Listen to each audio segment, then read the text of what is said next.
হাসিনা ভাগ্যবতী, আল্লাহর ইমানদার বান্দা।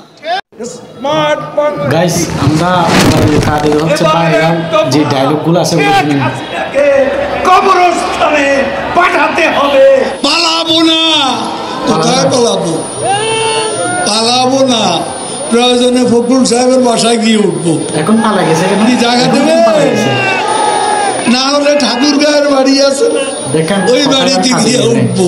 এখন পালা গেছে, ঠিক আছে। একটুকু একটা শব্দ বলবো না, জমা দেওয়ার কেন 10টা মিনিটও সহ্য হয় না, 15টা মিনিট সহ্য হয় না। এখন অপেক্ষা কার জন্য আসলে? হ্যাঁ, এখন অপেক্ষা কার জন্য? আপনার জন্য। মাসুদ, তুমি এখানে এসে আবার খেলা শুরু করছো, তুমি কি কোনোদিনও ভালো হবে না? ভালো তুমি কোনোদিনও ভালো হবে না। 28 থেকে 4 তারিখ কতদিন হলো? কতদিন হলো? 28 তারিখের পর তো শেখ হাসিনা নেই। আরে মির্জা ফখরুল, আরে হায়,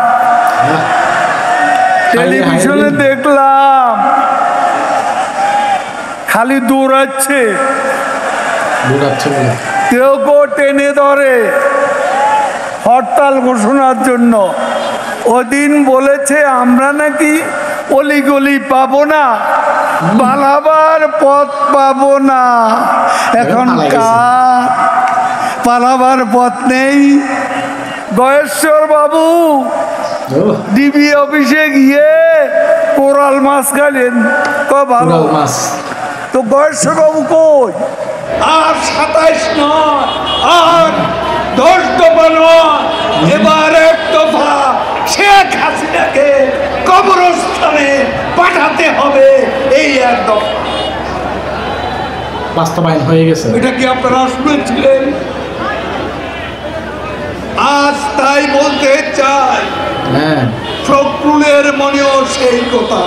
শেখ হাসিনা ভাগ্যবতী,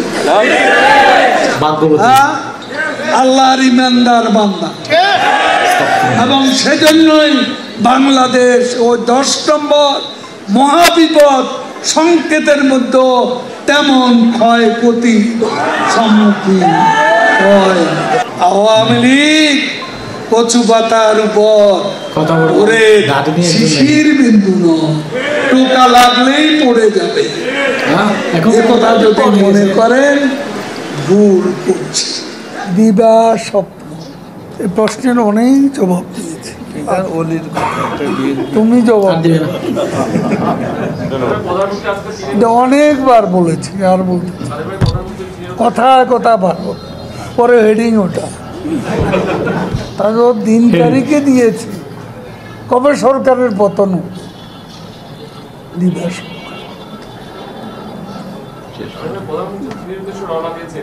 দিবা স্বপ্ন, বিলবোর্ডে চেহারা সামনে দিকে আনে। শেখ হাসিনা ডিজিটাল করে সবারই নায়ক বানাইয়া দিচ্ছে। মঞ্চে সব নেতা, পুরা নেতা, আদলি নেতা, শিকি নেতা, আতি নেতা, পাতি নেতা, নেতা নেতা স্টেজ ভাঙবে। আমি বেচারা আহত। এই মঞ্চ আমার দরকার নেই, মঞ্চে এত নেতার দরকার নেই। কর্মী দ্বারা নেতা কমান, এত নেতার দরকার কি? কর্মী বাড়াতে বলতেছে, এত নেতার কাজ কি?